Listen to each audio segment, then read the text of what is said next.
Bonjour à tous et toutes, c'est Yuna. On se retrouve dans une nouvelle vidéo. Alors, vidéo assez spéciale et je vais vous expliquer pourquoi assez spéciale.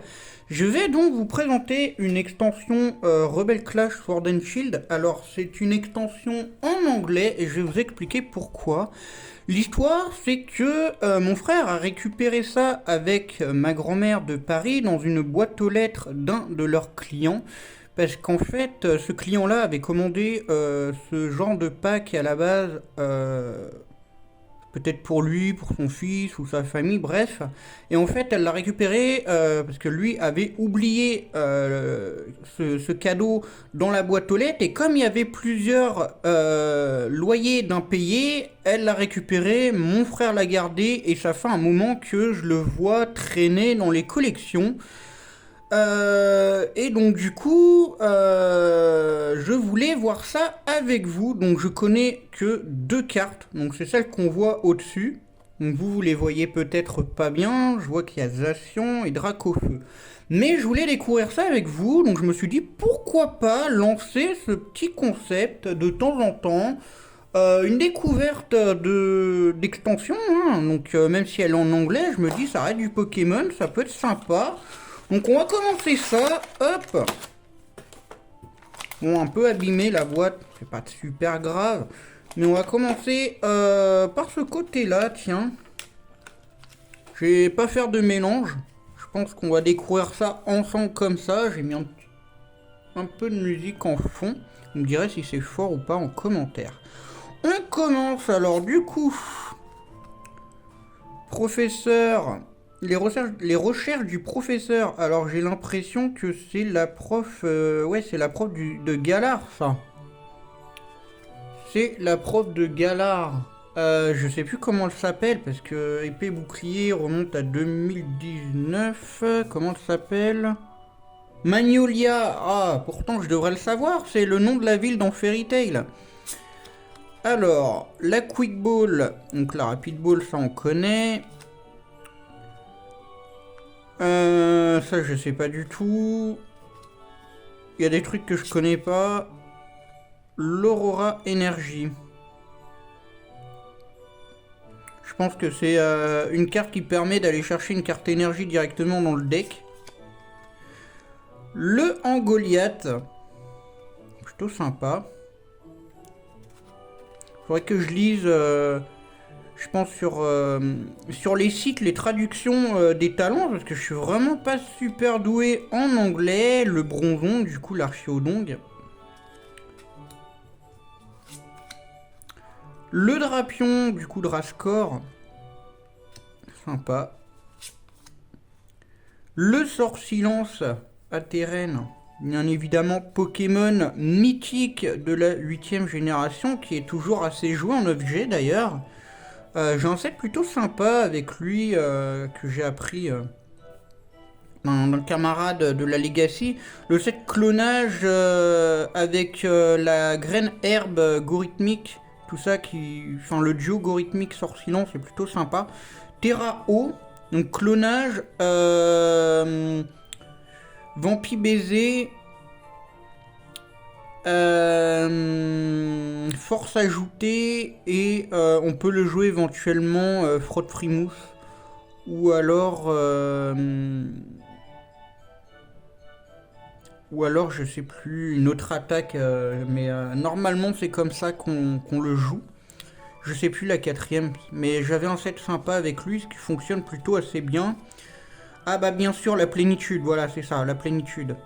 Comme ça, vous boostez en défense avec la graine herbe et du coup, bah, la plénitude, vous connaissez.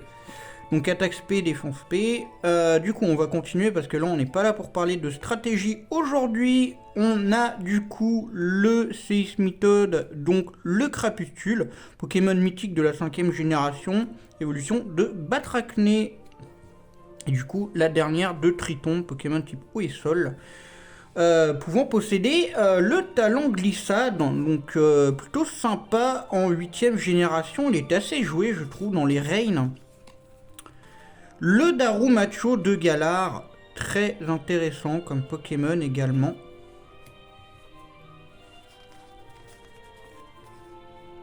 Le Pidove. Alors du coup, lui, c'est Pochigon. C'était en gros le Roucoule de noir et blanc.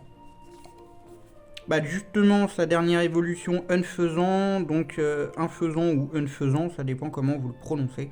Moi je dis Unfaisant ou Infaisant, ça dépend. Donc là, c'est la forme mâle.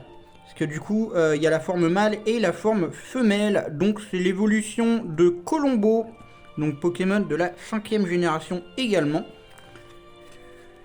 Et on retrouve Gardobor, donc Gardobor en anglais, c'est le Miasmax. Donc on reste encore dans la 5e génération. Évolution de Miasme, le Pokémon sac poubelle. Le Victini, waouh, il est beau. Très beau, j'aime beaucoup. Donc c'est le Pokémon numéro 0 pour ceux qui connaissent pas. Pokémon... je dirais pas légendaire parce que c'est un fabuleux obtenable seulement en event et distribution. Donc c'est ça qui fait la différence entre légendaire et fabuleux. Donc il peut être considéré comme légendaire, mais c'est un fabuleux avant d'être légendaire. Ronflex, donc le Pokémon pour ceux qui jouent au Pokémon TCG Pocket avec la mission Pousse-toi de là.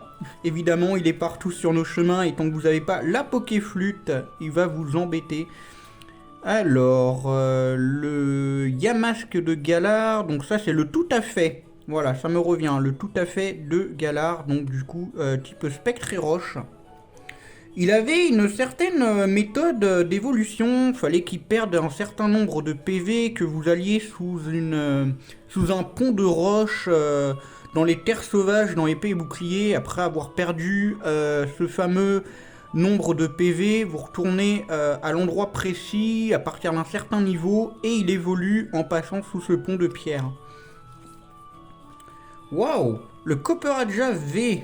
Du coup, le Copperajah, c'est... J'ai perdu son nom en français. Éléphant de type acier, comment c'est son nom? Il a une forme Gigamax. J'ai perdu son nom en français, mais il était assez intéressant. Parce qu'il permettait du coup à chaque tour, quand il était en forme Gigamax avec Metalomax, d'infliger des dégâts. Parce que du coup ça faisait un peu comme les picots, mais à chaque tour du coup les Pokémon adverses prenaient du coup des dégâts de ces fameux picots d'acier, donc c'était assez intéressant. Tulbutoke V, Pokémon mythique de la 2e génération et le Pokémon de Jessie de la Team Rocket. Moi je l'aime bien, moi je le trouve assez oublié ce Pokémon là. Il faut savoir que Voile Miroir fait très mal et en plus de ça il a riposte. Donc quand vous lancez une attaque physique c'est riposte et Voile Miroir pour les attaques spéciales. Pour ceux qui se posent des questions au niveau de la stratégie. Mais je le répète, on n'est pas là pour ça. Le Pyrobut. Oh, j'ai pioché 2 cartes, pardon. Avant, il y a le Cramoran. Donc lui, c'est Nigosier, Pokémon mythique de la 8e génération.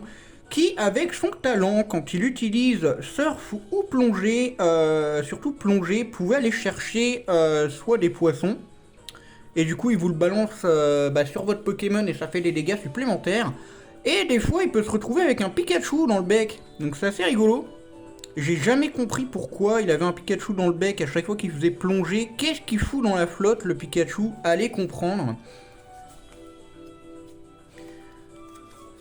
Le fameux Pyrobut, donc dernière évolution de Flambino. Alors j'ai pas compris pourquoi il y a marqué Pokémon basique, alors que ce n'est pas du tout le cas. C'est l'évolution de Lapiro.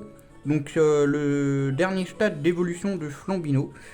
Du starter feu de Pokémon épée et bouclier dans la région de Galar, donc la 8e génération. Et là on se retrouve du coup avec Rigaboom, donc son confrère starter plante, Gorithmique. Peut-être le dernier, et non. Moumouflon, donc Dubwool, très très bon Pokémon défensif. Il était assez joué avec Kotogard. Donc l'évolution de Moumouton, Pokémon très intéressant en 8ème génération, je trouve qu'il était sous-estimé alors qu'il était quand même assez bon pour un Pokémon normal. Ne pas sous-estimer les Pokémon de type normal parce que franchement, ils sont plutôt bons. Gardevoir VMAX, c'est mon 2e ou 3e Pokémon préféré, j'adore Gardevoir. Depuis la 3ème génération, Ruby, Saphir, Emeraude. Très intéressant.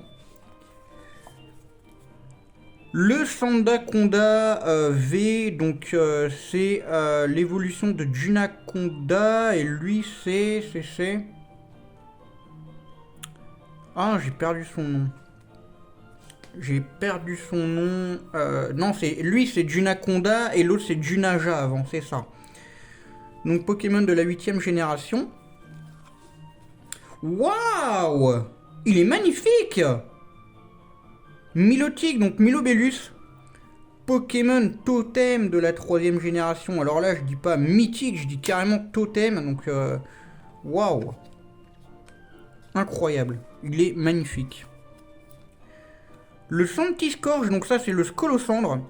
Donc, évolution de Grille-Patte. Il a une forme Gigamax. Donc, ouais. Insecte et feu, très intéressant. Je ne le jouais pas beaucoup parce que moi personnellement, stratégiquement parlant, je ne joue pas beaucoup de type insecte. Hormis Cisaiox que j'adore, c'est mon Pokémon insecte préféré et je pense que ça changera jamais. Waouh! Oh, j'adore l'illustration. Le petit Fenard. Incroyable. Donc Fenard de Kanto. Parce que du coup, il y a le type feu, évolution de Goupix, et avec la forme Alola, il prend le type glace. Et du coup, bien évidemment, le fameux Dracofeu Gigamax VMAX, avec du coup Gmax Wildfire, donc c'est Tempête, je sais plus quoi, j'ai perdu son nom en français, mais du coup, c'est son attaque Gigamax, 300 de dégâts. Mais il faudrait 1, 2, 3, 4, 5 énergies. Donc le temps que ça se recharge, t'as largement le temps de perdre ton Dracofeu. Et on va passer au côté droite. On va peut-être un peu changer les OST parce que du coup, là, on va mettre un peu de XY. Ouais, je fais des petites pauses comme ça, vous m'excuserez. Hop. Moi, quand je reconnais pas les OST, j'ai tendance à les enlever, donc...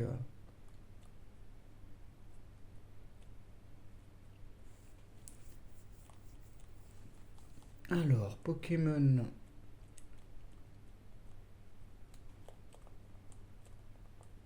XY... OST...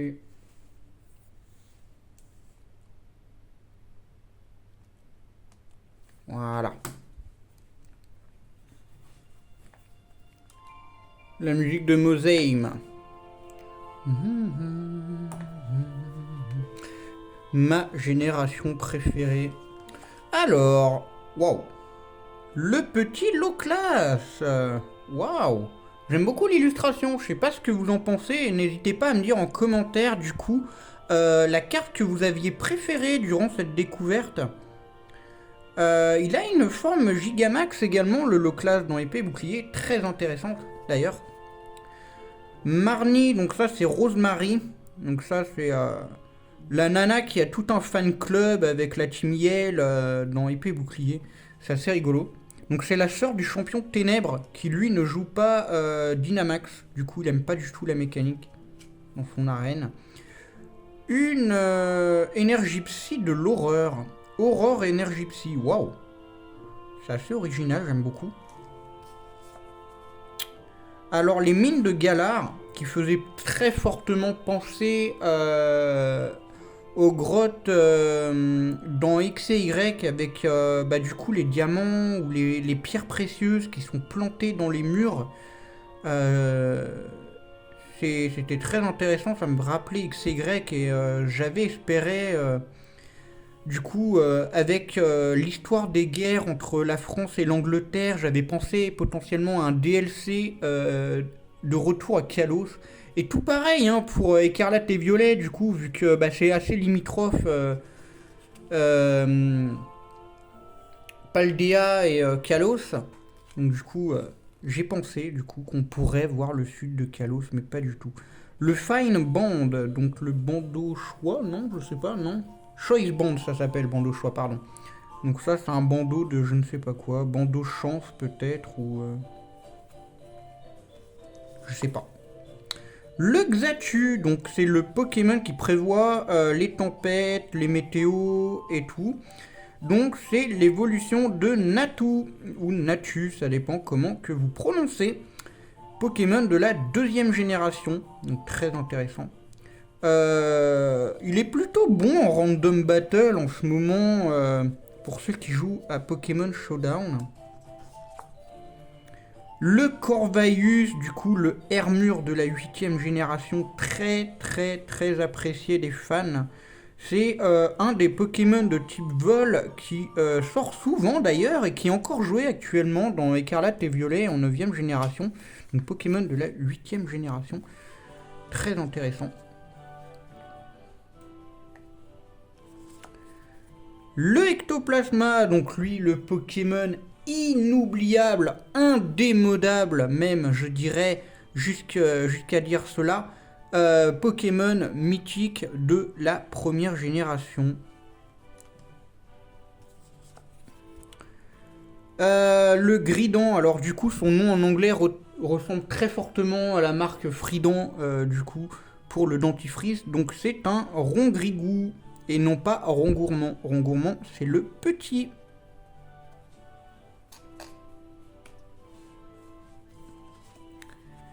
Le Tarinor, Pokémon de la championne Roxane dans Ruby, Saphir et Emerald, ainsi que le remake Omega Ruby et Alpha Sapphire. Donc du coup je l'ai prononcé en anglais. Très très bon Pokémon défensif, surtout quand il évolue en Tarinorm. J'ai connu des gens qui le jouaient strat sur Écarlate et Violet et il est assez surprenant, il m'avait torché, je m'avoue vaincu, je vous avoue que je m'étais fait torcher par un Tarinorm une fois, oui, c'est arrivé.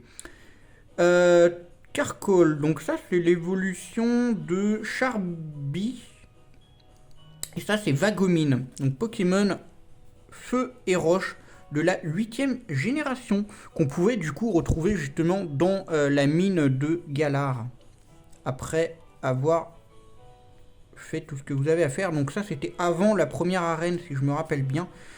Et les câbles, l'évolution d'Electek, donc découvert en 4ème génération dans Diamant Perle Platine.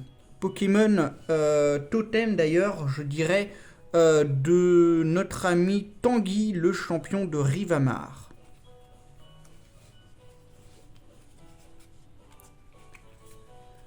Le voilà du coup, le Colombo qui s'appelle Tranquille en anglais. J'avoue que là, il est en chute libre ou en vol plané, enfin il fait ce qu'il veut, mais en tout cas c'est vrai qu'il a l'air plutôt tranquille. Pokémon de la 5ème génération. Justement, voilà le Cisaiox, mon Pokémon de type insecte préféré. Insectacier, donc il a une double faiblesse au type feu, mais il reste quand même très très très intéressant avec son talent technicien notamment. Et le voilà du coup l'évolution de Vagomine, Qualossal, ou je sais pas comment vous prononcez, donc c'est colossal. C'est comment qui s'appelle en français Montracite, ça y est, ça me revient. Il avait un talent super intéressant d'ailleurs. Je sais plus, c'était goudronnage ou quelque chose comme ça, et ça réduisait du coup sa faiblesse au type eau, qui est du coup 2x4. Lugia, mon deuxième Pokémon légendaire préféré, Pokémon mythique, Pokémon incroyable. Il a eu un film à son effigie, franchement, c'est un de mes légendaires préférés. D'ailleurs, j'ai toujours pas compris pourquoi il lui avait passé le type Psy. Je l'aurais plutôt mis Dragon Haut, moi, parce que bah du coup, il vit Là où il peut plonger dans l'eau, il peut faire des trucs, enfin je sais pas comment vous expliquer ça, mais il vit près des chutes d'eau de base, donc Lugia quoi. Dragon haut pour moi, mais non, il est vol et psy, donc bah, c'est pas plus mal. Mais je rejoins du coup Jérémy qui disait ça dans un groupe, oui je connais plein de Jérémy du coup. Jérémy je crois que c'était non, Mancio. Jérémy Mancio, je me souviens, membre de la Ligue du Bistrot. Et il disait qu'il comprenait pas pourquoi il était type vol et psy et qu'il avait pas le type dragon plutôt. C'est vrai. Et je le rejoins. Alors là, c'est Diamat, l'évolution de Soloshi, et c'est l'avant Trioxydre. Donc c'est un Pokémon super apprécié d'ailleurs, Trioxydre en 5ème génération, type Dragon Ténèbres. Il évoluait assez tard, à savoir que Diamat n'évoluait pas avant le niveau 64 précisément. Donc fallait vous armer de patience sur noir et blanc si vous le vouliez en Trioxydre. Mais une fois en Trioxydre, il fait quand même plutôt assez pas mal de dégâts. Waouh! Justement, le loclage Gigamax, on en parlait tout à l'heure. Très très beau. Très très beau, rien à dire. C'est vraiment plutôt de la très très bonne qualité. La carte est assez... Ouais non, elle est pas trop tordue, ça va.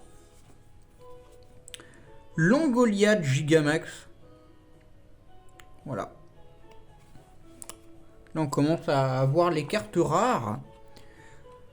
Le Lézargus VMAX, alors c'est pas sa forme Gigamax là, parce que du coup il a pas son espèce de tour aquatique et son sniper d'eau.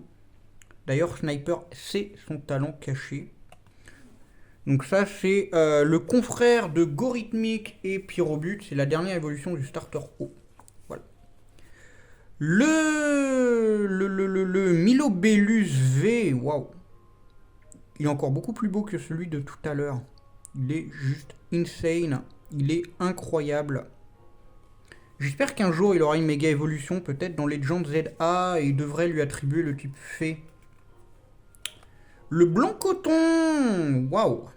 Aile de gosse en anglais. Donc Pokémon plante. Et c'est le Pokémon totem du premier champion plante de la région de Galar, donc la 8ème génération. Et il est quand même assez beau gosse, franchement. C'est un assez beau Pokémon. Moi, je l'aime beaucoup. Je le jouais pas spécialement, mais il y a des Pokémon que je trouve beaux quand même.